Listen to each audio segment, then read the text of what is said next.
আরে শুনো, আমরা এই ছোটুকে কোথায় রেখে যাব? আরে তুমি যাই ব্যাগ নিয়ে আসো, দেখো ওইখানে ছোটুর বাবা এসে পড়েছে। রবিন, এই নে ছোটুকে নিয়ে আমরা একটু ঘুরতে যাব। আরে রবিন তো এখানেই ছিল, কোথায় গেল আবার? আরে তাড়াতাড়ি লুকিয়ে আমি ঘরের মধ্যে চলে যাই। আরে রবিন শুন, আমরা একটু ঘুরতে যাব, একে নে না একটু। আরে না না, আমি নিব না। আরে তাড়াতাড়ি চলো, এখন আমরা চলে যাই। আরে তোকে আমি পিছনের দরজা দিয়ে তোর নানা নানির কাছে পাঠিয়ে দিই। তাড়াতাড়ি চলো, না হলে আবার রবিন এসে পড়বে। হ্যাঁ তাড়াতাড়ি উঠো।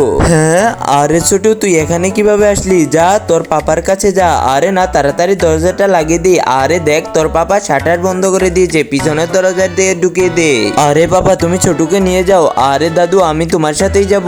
তোমরা দুজনেই এখানে থাকো, আমি একটু বাইরে গেলাম। আরে না, এটা তো মা, তাড়াতাড়ি এই দিক দিয়ে যায়, গাড়ির মধ্যে যায়, ঘরে চলে যায়, যাতে করে মা দেখতে না পারে। আরে সামনে আবার পাপা আসছে, তাড়াতাড়ি লুকিয়ে ঘরে চলে যায় এখন। আরে রবিনের মা, রবিন কোথায়? আরে রবিন তো মাত্র ঘরে ঢুকলো। উফ, অনেক জোর বাঁচলাম। রবিনের পাপা এখন কি করবে? আরে তুমি শুনো, আমার কাছে একটা নিনজা টেকনিক আছে, এখন একে আমরা উপরে পাঠিয়ে দিব। এই তো উপরে যা। পাপা আমি এসে পড়েছি। আরে না, তুই এখানে কিভাবে আসলি? বাই বাই রবিন, তোর বেটার খেয়াল রাখি। তোর জন্য এত কষ্ট করলাম, তাও কেউ লাইক দেয় না।